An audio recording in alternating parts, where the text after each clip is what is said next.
Welcome again. We are experiencing some technical difficulties, and so please bear with us. And we'll be joining or connecting Mr. Konneh again right there in Philadelphia. Mr. Konneh, are you hearing me? Focus on Liberia. Thank you. Just briefly, who is Nvasekie Konneh? Just tell my viewing audience.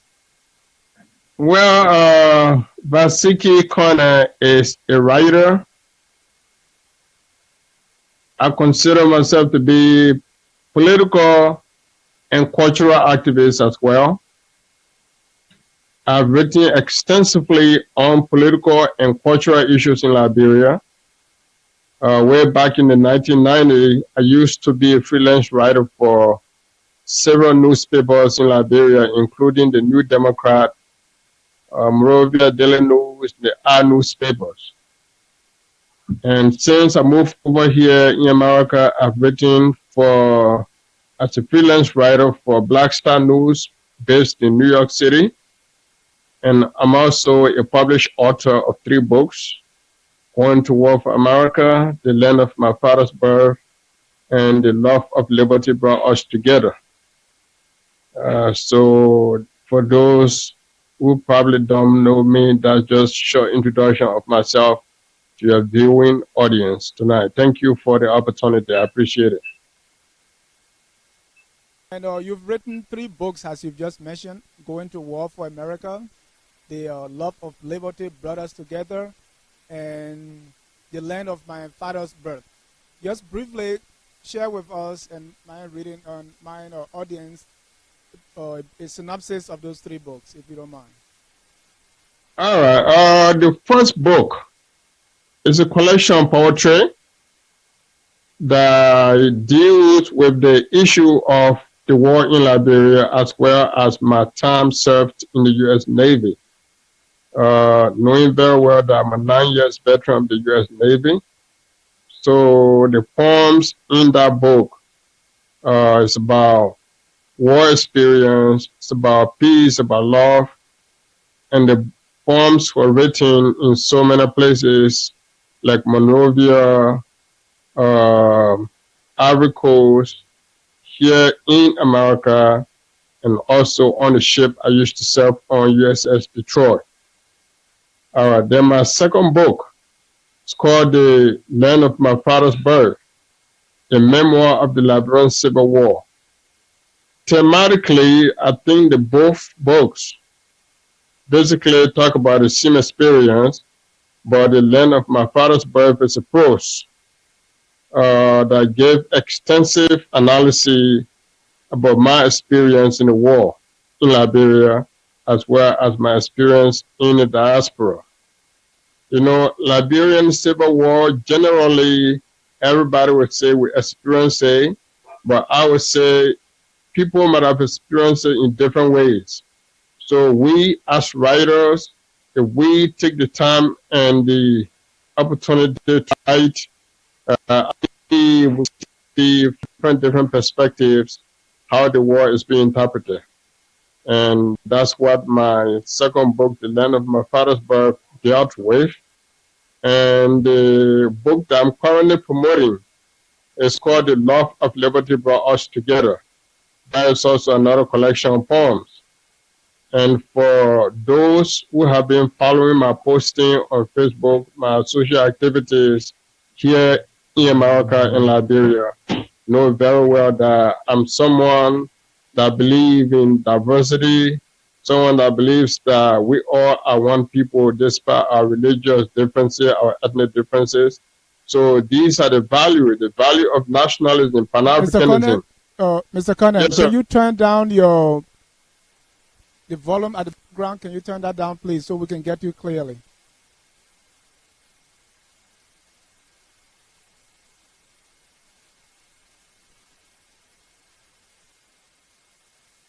You hear me now?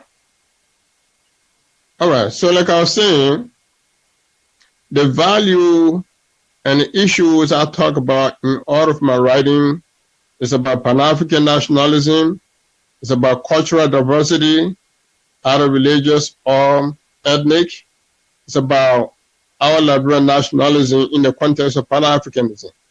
That's why I talk about in all of my writing. And if you read my 3 books, whether it's poems or prose, you're going to see this value being discussed in these books. So, you also published a documentary which is highlighting our cultural diversities and also at the same time promoting oneness. I know you were in Liberia promoting that. What is the impact of that documentary on Liberians here in the diaspora and back home in Liberia? Well, the documentary, as I speak to you, is being viewed on YouTube, and it has had some positive feedback from people who have viewed it. And also, there is a television station in Monrovia which also air the documentary.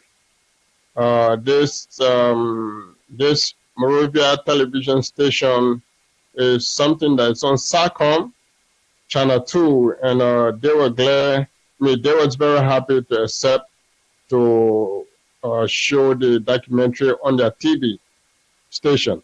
So I can say that from the responses we've gotten from people on YouTube, the inbox messages we've gotten from people, the conversation we had with people, I think is very, very impactful to the progress and development of our country, because it is talking about something that is really, really needed in Liberia, which is cultural diversity, meaning that despite our ethnic and religious differences, we must have respect and appreciation for each other as a people. And that message resonates with everyone. But what we intend to do in the future is to have an opportunity to take the documentary to different school settings so that students can view it and we can have some positive discussion about how they see it. But what is lacking in most of our school settings in Liberia is like students don't have video programs where, you know, teacher could show video as a supplement to the teaching material in the classroom. And let's say, for example, like you see here in America and maybe in other places, there are a lot of supplementary video that are shown in classrooms, so students can discuss what they view. So my intent here is to be able to take the documentary with a small projector to different schools so that we can be discussing what is in it. As of now, I've already concluded some conversation with the members of the Liberian Writers Association so that when I go back to Liberia, hopefully in January, we're going to have some program where school kids are going to come and view the documentary, and we're going to have some positive conversation about it. Thank you. I know the issue of cultural diversity is very important to you because you, Mr. Konneh, you are of the Mandingo ethnic group and you hail from Nimba County. So this is an issue, this is an area that you have really been very passionate about. In fact, you were the first person I heard from the town, Betuo, where you come from in Nimba County. Betuo, let me be exact. So personally, and you, during your time campaigning Liberia, you travel length and breadth of the country. So what is your experience being a Mandingo and also a Muslim? What is your experience with cultural diversity with you traveling throughout the country? This campaign of 2017 was a watershed moment for me. It was a great opportunity that allowed me to travel in different parts of the country. In Nimba County, even though I was born and raised in Nimba, I had not reached to certain portions of Nimba County until this campaign. I had the opportunity to travel with our vice presidential candidate, Harrison Conway, from Saniquale to Kampley to Zogowi to Ban to Saklipe to Petro and a lot of different places. So it was a great opportunity to see people, interact with people, you know, Because one thing I can tell you, in Liberia, we don't travel a lot in the country. So it is possible that someone is born in Monrovia, he or she is only limited to Monrovia as been anywhere before.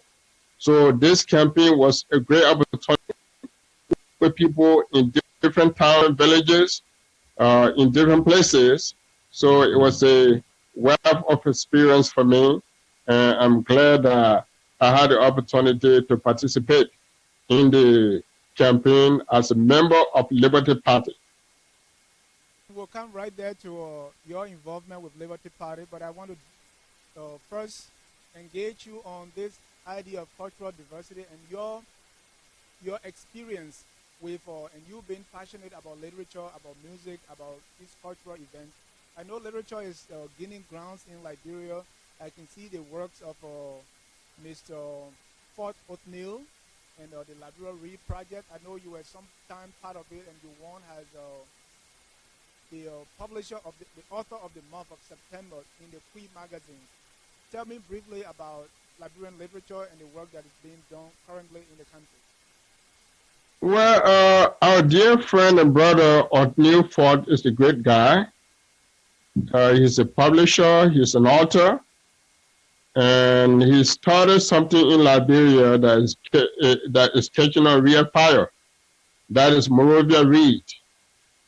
I was invited to participate in Monrovia Read on many occasions, but because of my active involvement with the campaign, I couldn't make it to any of them until the last one that was held shortly after the election.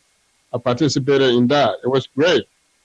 And quite recently, prior to my departure from Liberia last week, Mr.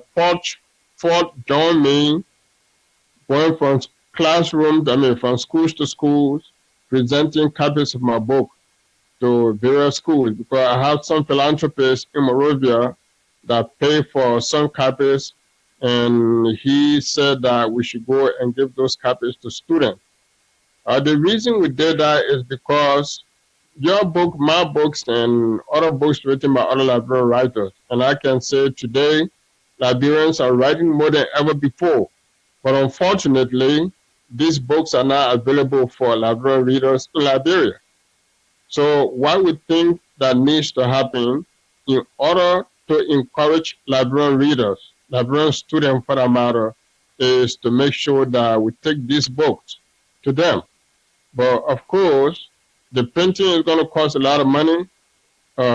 So we definitely have to find philanthropy, some kind of means, or to print the book at cheaper rate to carry to Liberia for our students. Because what happened is the school book listing has not been updated. You ask Liberian students about when was the last time you read any book by Liberian writers. For the most part, what we're going to talk about is either Murder in the Cassava Patch by Baltimore, or Why Nobody Knows When He Would Die by Wayton Sankawolo. So I think it's about time that the contemporary Liberian literature be prioritized in our educational system. So we took those books to the schools, various schools around Monrovia, and we hope that we can have the opportunity to go to a lot of different places, And what is good about Othniel Ford is that he's a very fine Liberian gentleman. He's not one of those that I feel like it should be about me. He's been working with different Liberian writers, and I think that he's the one that is leading the Liberian literary renaissance at this moment as he moves from place to place.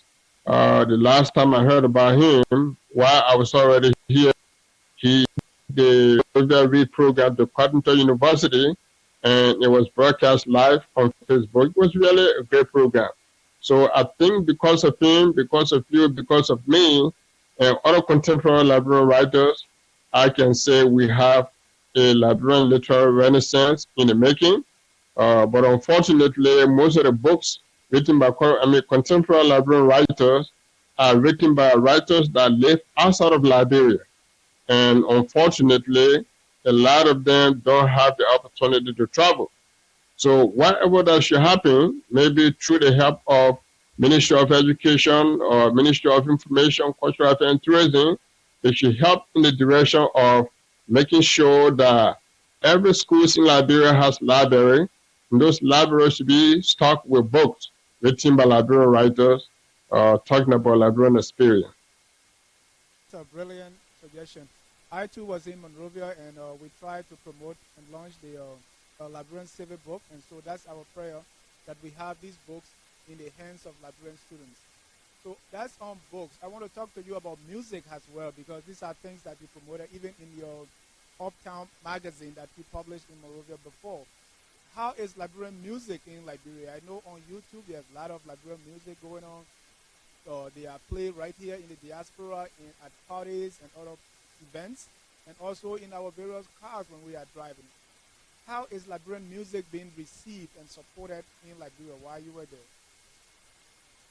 Well, I'll give you a scenario before my current experience with the Liberian music. When I published the Uptown Review back in 2010, I did a special article why Liberian radio stations don't play Liberian music. I interviewed many of the top DJs at the time, radio personality, why you don't play Liberian music. I went to King FM, went to True FM, went to 107, Sky FM, different radio stations in the country. And the overwhelming majority of the DJs said the reason they didn't play Liberian music on the radio is because it didn't have, good quality. Liberian music was kind of poor in terms of quality. So in order to attract audience for their radio programs, they needed to play music that is likable by the people. Okay, fast forward to 2017. I also see now that there is a great cultural renaissance where Liberian radio stations are playing Liberian music more than ever before, and when concerts are being held and Liberians come there, show great support to Liberian artists. And various nightclubs, various bars around town, they play more Liberian music now than ever before. So I think as a cultural promoter, I see that as a very great positive sound for Liberia, because I can only compare this to the year before the war, the last day or the last years of Samuel Doe, when you have people like Tipa Nimle, you have Zach and Jiba, you have Harry E, and all these other guys, they all were doing great at that time. But then when the war came, that was like a death of Liberian music. But I think where we are today, I see that Liberians are showing great appreciation for Liberian music.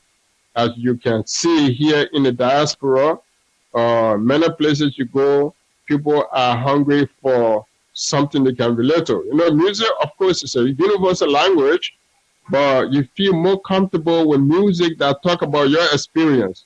And I think that's what's happening to many Liberians around the world now, that, well, even though we live in America, we live in Europe or Australia, but at our parties, whether it's a birthday party, whether it's a wedding program, we want to feel a bit of home here in where we live. So I think that is one of the positive things I took away from Liberia in recent times. Recently the National Museum was reopened, and when I saw that, I thought about you and said this should be something that Nvasekie Konneh would really like to see. What's your, I don't know if you had an opportunity to visit the museum while you were there, and other cultural sites like Konneh, which is no more like the Providence Island. Tell me a bit about those. The way I understand it, it's a very great country. Liberia is like a child born out of the black people's desire for freedom. Not just those of us that live there. I've always had the belief that if Ghana can have Elmina Slave Castle, if Senegal can have this island, I forgot about it now. If Senegal can have that and it become tourist attraction for Gorée Island in Senegal. These are cultural attraction for a lot of people, and thousands or millions of tourists come to those because of that. But now we have a country that actually brought together the native sons and daughters and the people that left from America and the Caribbean and went to Liberia and went to Africa and started a nation. So I've always believed that instead of us being so antagonistic about history, we need to celebrate the coming together of Black people from different backgrounds to form this country called Liberia. And of course, if you want to celebrate history, you need museum, you need library, you need cultural center like Konneh, you know, and those centers should be all over the place. But of course, maybe due to, should I say, lack of interest, or maybe for some other reason, we can only boast of one museum right now, which is in Monrovia, which is a national museum. And unfortunately, when I was there, it was still under renovation. And it was just a few days when I got here, I learned that there was it was being reopened, and it was a great program. We saw President Salif, we saw Vice President Joseph Boakai, and other high government officials in there during the opening ceremony, which is good. You know, I think that at least in our last days, for the cultural people, this would be considered to be one of the very good hallmark of Madame Salif, administration. Of course, people will say, well, this thing should have been done in the first year when she became president, or the renovation should have taken place a long time ago. But I'm very happy that we have a national museum now, and I think even though I was not there to see it, to look inside, but what I've seen on video so far, I believe it's better than what it used to be. But of course, you suggested that instead of it being given to an American person to manage it, it should be given to any one of us. Those who are passionate about Liberian culture, and they have done their very best over the years to promote it, whether through literature, through music, through magazine publication. We have passion for it, and I think it would be a good thing that such program be handed over to people who are passionate about it. Because there's one thing, you can have people occupy position, but a lot of people may not have passion. So their motivation for holding certain position may just be for the paycheck and the benefit that come with it. But for some people who are truly passionate about it, when they are given the opportunity, I believe they can do far better, because it's not just going to be for the benefit and the paycheck. It's going to be something you truly believe in, and you think that you want to leave a legacy that other people can look at in the future. So the National Museum is a great thing. But I think what needs to also happen, got a lot of history in the country. Mr. Konneh, just hold your thought right there. We will take a short break, and when we come back, we want to get into politics, because you've been a cultural icon, you've been a writer, but you have joined politics, and many of your fans and supporters have had a problem with that. So when we come back, I'm going to ask you about that, and then you give me your general feeling about exactly what is obtaining right now in Monrovia as regards the elections. At this time, we're going to take a short break, and we will be right back.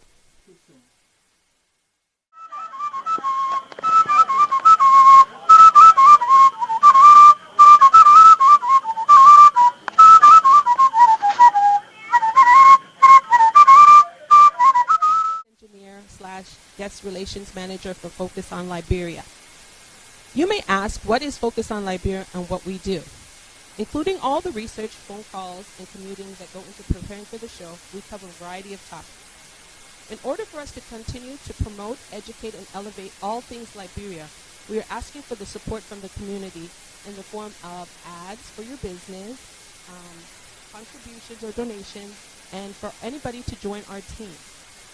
For any information in regards to this, please feel free to contact me, Stephanie, at 770-789-6097 or email me at focusonliberiamarketing@gmail.com.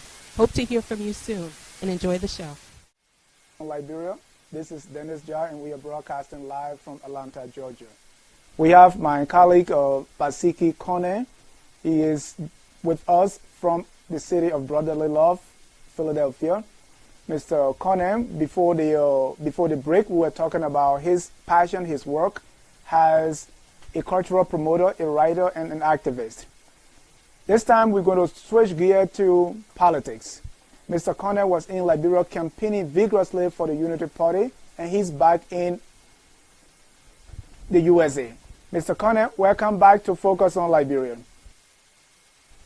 Oh, you've been all about writing and art and culture, but this time around you've joined politics, and most of your fans are not happy with that.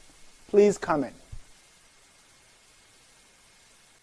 The people who are saying they're not happy, who has problem with my involvement in politics, they just have to go back and study the relationship between literature and politics.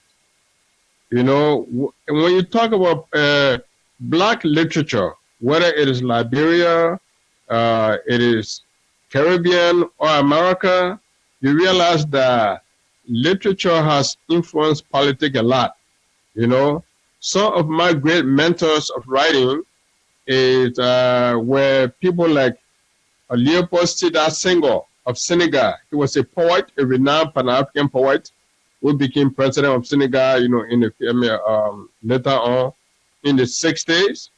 Then you have Amiri Baraka, who was a great mentor of mine, who inspired me a lot. And of course, he was a poet and playwright, but he was very much political in his writing, because his writing is one of those that actually call black people to action when it comes to civil rights movement, all right? But when it comes to me as a writer, I think I have been doing a lot in the past as an activist when I mobilized more than 700 people from different parts of America to demonstrate in 2003 for the release of Hassan Beliti and other folks that were being incarcerated by Charles Taylor. You know, we did all of that. So for a writer to straight on any issue to a government, sitting government in the country, you know, going to Washington, these are political things. So I've always been involved one way or the other in politics, maybe commenting and things like that. So it was not a strange thing for me to be involved in politics in Liberia this time around. But what I see here too is hypocrisy on the part of some people who think that they disapprove of me getting involved in politics. It's simply because I was not supporting the candidate they were supporting. You know, a lot of them supported Unity Party, and I decided to support Liberty Party of Charles Bromsky. So those that have some negative view of Charles Bromsky, saying that the man was the first to call for Liberia being a Christian state and things like that, a lot of them, you know, were very, very aggressive, very, very negative of not only Bromsky, but they saw me as a kind of traitor to what they believe. So I think, you know, you cannot divorce writers from politics. You yourself, you are a writer, and I see you commenting on politics every day. But of course, commenting on politics and becoming part of a political party to go from place to place campaigning may be two different things.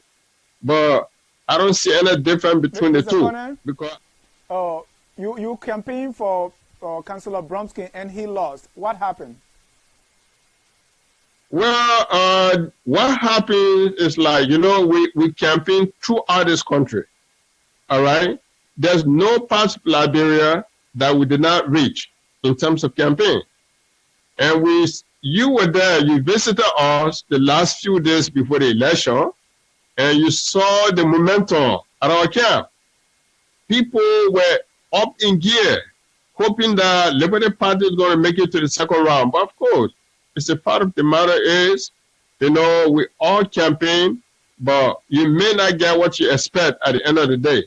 But what we believe, what most of our members believe, is that the election was not transparent, it was not free, and it was manipulated by some hidden hands in the country. So that's the reason Liberty Party decided to go to court. And from what we're seeing here is like there is a pattern of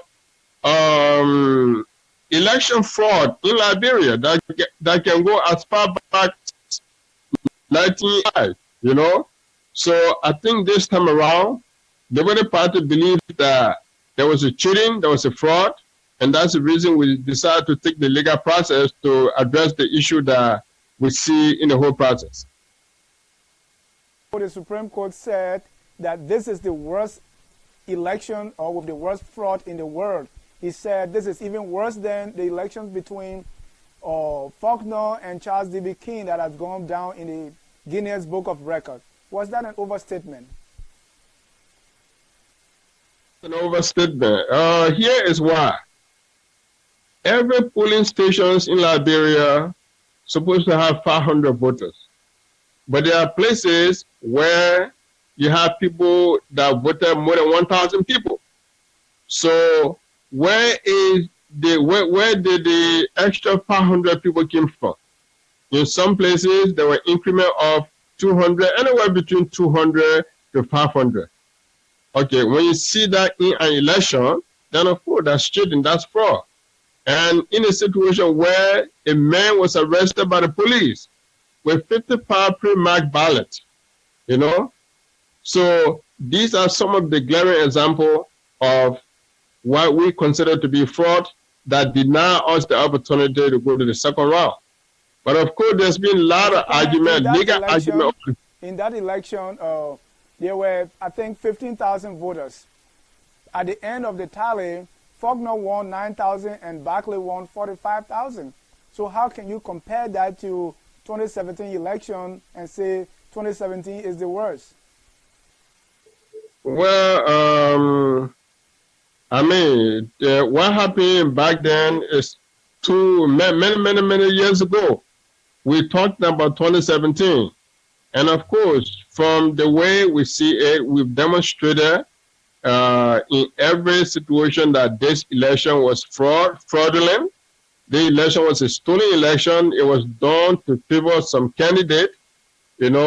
Unfortunately, the very people that have benefited from cheating are only saying that, look, we were cheated in 2005, we were cheated in 2011, so let's just move on. No. So if you were cheated in 2005, you were cheated in 2011, you cannot support a cheating this time around. There should even be part of our effort to make sure that this election, or whether it's going to be rerun or it's going to be runoff, is held in a credible manner. Because if you don't do anything, somebody's going to cry at the end of the runoff, if that's going to be the case. So I think we have the right to do what we have done so far, to take the issue to the court, to make sure that the court can look into it. And of course, right now, all the arguments are over. The lawyers for us, for NEC, have already argued the issue, and it's before the Supreme Court. God willing, next week, probably Tuesday or Thursday, as we understand, the Supreme Court is going to come out with a verdict as far as they are concerned. So whether we agree with Bromsky or we don't agree with Bromsky, we're all going to see the fact for ourselves when the Supreme Court comes out with a ruling. The party and Councillor Bromsky may not have enough evidence to call for a rerun. Are you in the position to accept, or will you be disappointed if a runoff is called instead by the Supreme Court? You know, the Supreme Court, as they say, is the final arbiter of justice in our country. So if the Supreme Court comes out to say we don't have sufficient evidence to prove that there was massive fraud in the election and therefore it is going to go for a runoff, we have no option but to accept it, because obviously after the Supreme Court, where else can you go?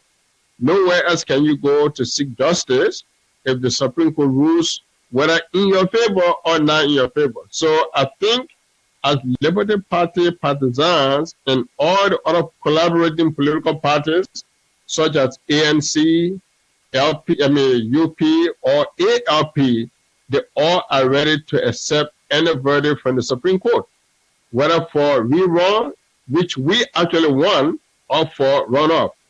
You know, because we have to be law-abiding. We try to be respectful of the law of country, that whatever the Supreme Court decides to do, even if it is not something that we want or we support, we have to just agree with it. Last hearing, and for me personally, the hearing was fair, and we are waiting to hear the final verdict. But what I want to ask you, Mr. Konneh, is, as they say, politics really makes some strange bedfellows. I see now the Liberty Party and the Unity Party are on the same side. And I can vividly recall that the Liberty Party really lambasted the Unity Party, especially its standard bearer, Mr. Joseph Boakai. So how is it now that the two of you are in bed?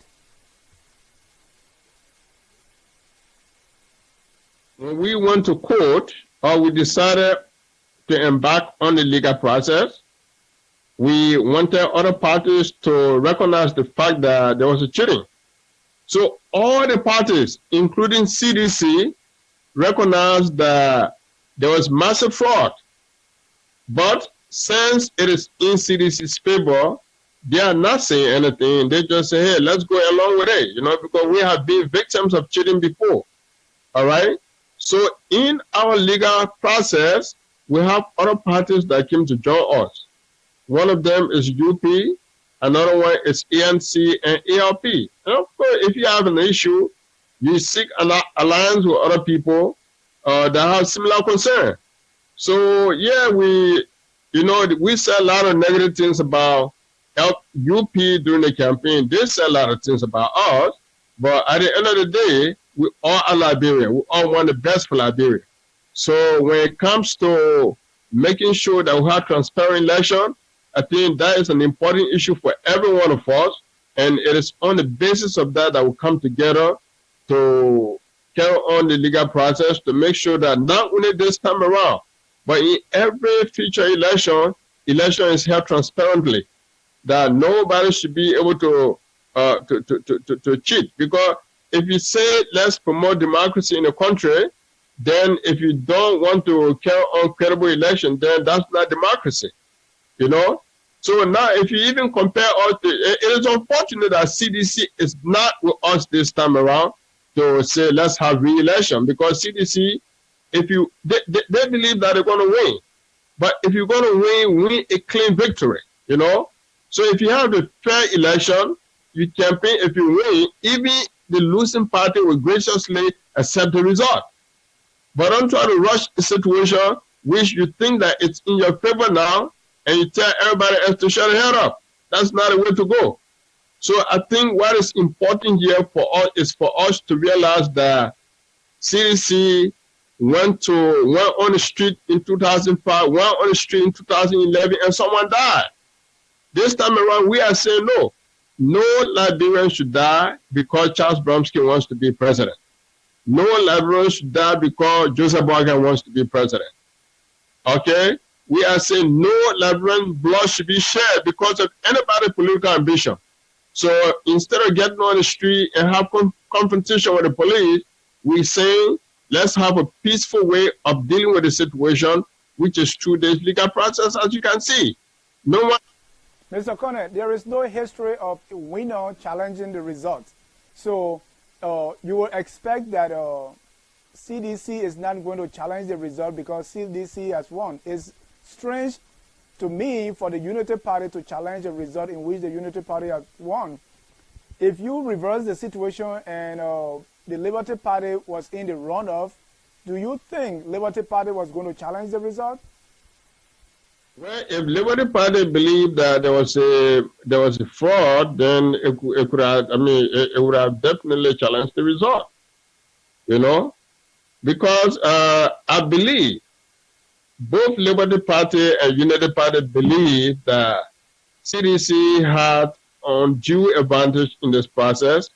CDC was helped through massive fraud, and as such, it's just going to be inimical to the process of democracy to just let it flow. So the result has to be challenged. So if we have a partnership with UP or any other political party in that regard, nothing's wrong with that. That's the right thing we can do. So, we will be taking a short break, and I will be coming right back to you, Mr. Konneh. But let's take a short break.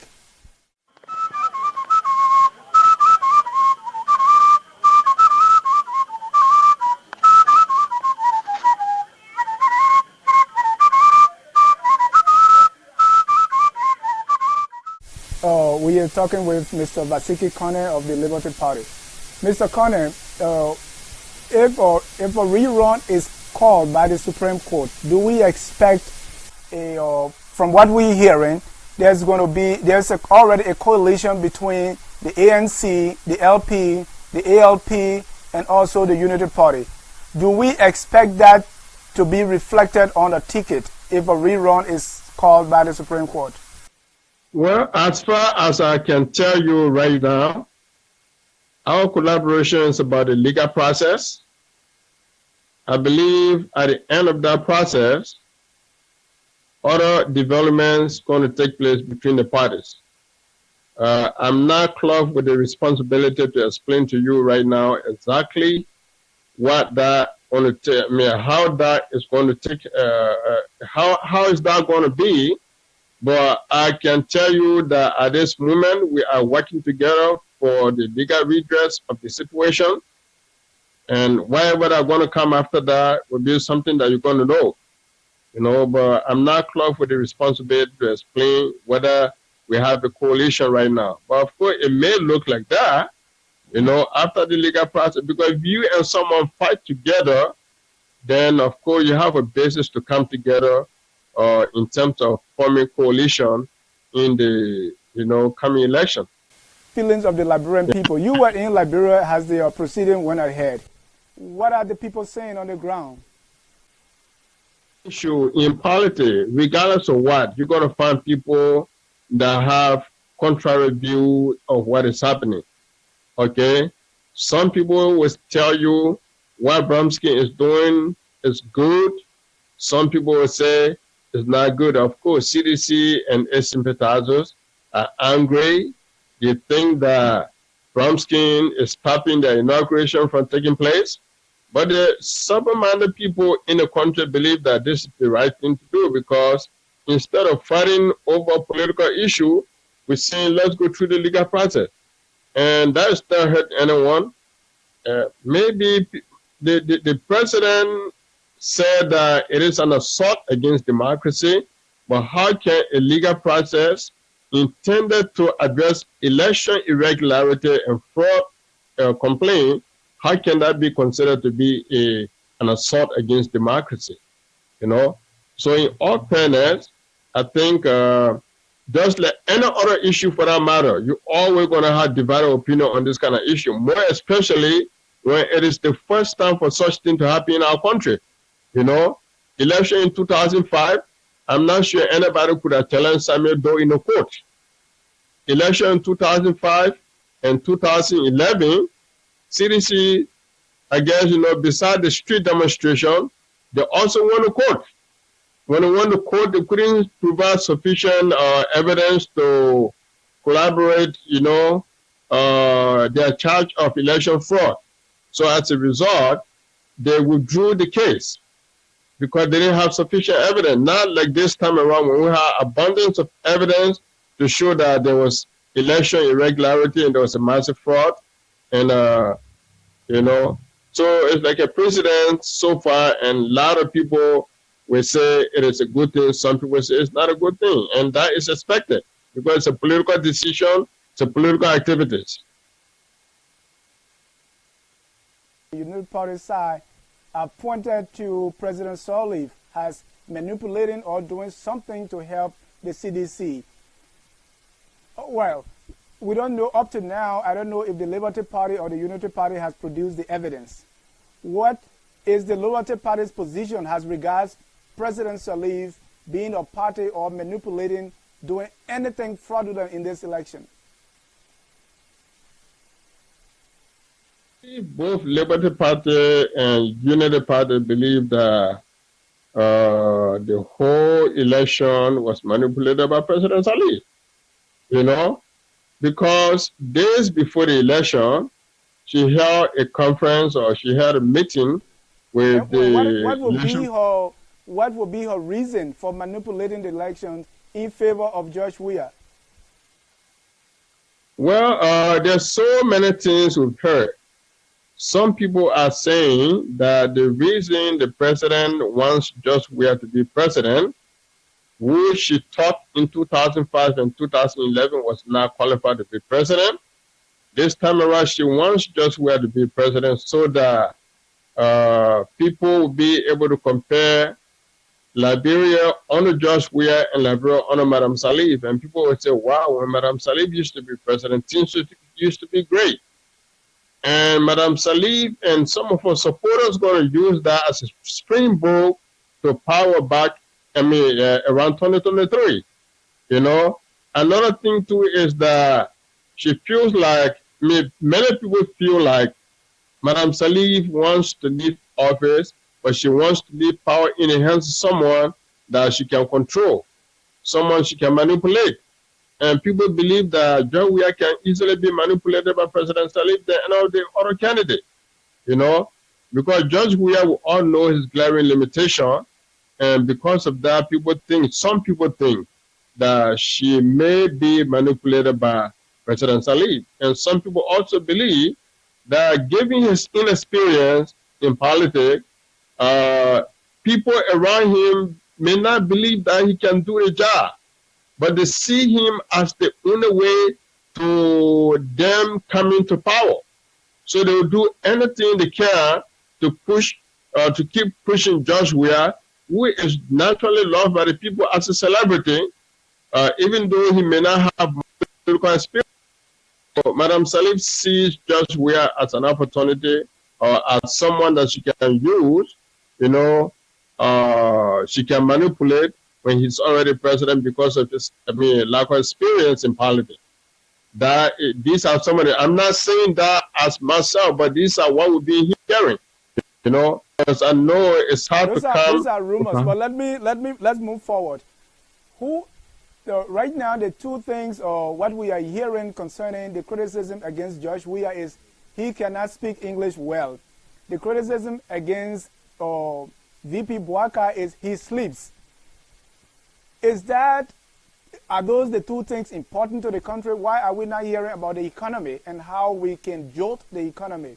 Or what can we do so as to grow our economy? There is no discussion about the economy whatsoever. Why is that? Well, I believe when you listen to the debate prior to the election, there were a lot of issues discussed, and economy was one of them. And of course, the only candidates that refused to come to the debate at that time was George Weah. So it's not going to be a fair statement to say the economy has not been discussed. It's been fairly discussed because economy is very important.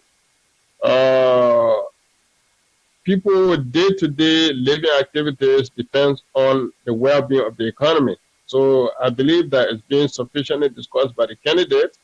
Even George Weah himself has also discussed about what he's going to do, what he thinks he's going to do when he becomes president, you know.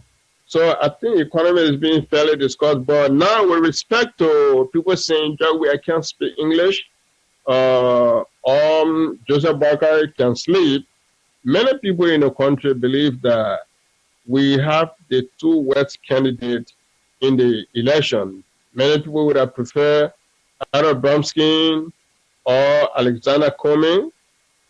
These would have been two favorable candidates to a lot of people. But what we have right now is a cause for sober reflection on the part of every Liberian voters that are going to be voting. So you are looking at someone with vast experience of more than 40 years, and you're looking at another person who has been in the Senate for the past 2-3 years, but has not put forward any bill, has not participated in any debate. So these are some of the criticisms people have. And of course, in any election, people want to make their own decision based on so many factors. You know, whether Joseph Walker is a sleeper, he still has support. Whether we doesn't speak English, he still has support. But one thing I can say, as far as the English language is concerned, all of us still struggle with the language, one way or the other. But even if you want to speak in a simple way so that people can understand. You know, my political hero, Malcolm X, used to say, if you want to speak to the people, speak in a language that they can better understand. Maybe for Josh Weir, the big book English may not be the best option for him. If he can speak in the, simple way so that people can understand him, that will serve him well. We are almost out of time, but let me ask you briefly. Whoever wins, what are the first few things that need fixing when it comes to Liberia? Well, Joseph Barker during the debate said that the first thing is to road, meaning that our country needs network of roads that will connect every part of it. Okay? But I can tell you one thing. Poverty is the underwriting factor that has to be dealt with. Because why? The exchange rate today, the last time I was there, it was like 120 for $1. So $5 was like 600 and something. I can't remember it, but I think the exchange rate keep climbing up, and that is affecting every Liberian. It's affecting people purchasing power for food, for other living necessity. So of course, the economy has to be given top priority. And whether Weir wins or Joe Barker wins, I believe the economy is going to be a top priority because there's a grinding poverty in the country. And one thing that is so sad in Liberia today, I don't know whether that was a phenomenon there before. Today, if you are driving around, you see so many people will come to ask you for something. And I'm not talking about people that you have family relationship with, people that are your friends asking you for a favor. You're going to see total stranger walking on the street. Will ask you, saying, I need some help from you. I've not eaten since whole day. You see that happening every single day, So when you see that happening, it's an indication that people are really, really suffering economically, and their economic situation needs to be addressed, regardless of who wins this coming election. Thank you, Mr. Konneh. And on that note, we're going to be drawing the curtains. We want to say a special thank you to Mr. Nvasekie Konneh, who joined us to talk to us on this very important topic. We want to say thank you to our studio manager, Mr. Patrick Ansa, also our producer, Mrs. Yasendi Martin Peye, and our product engineer and guest relations manager, Mrs. Stephanie Setro. So long from all of us right here in Atlanta, Georgia. Thank you and God bless you.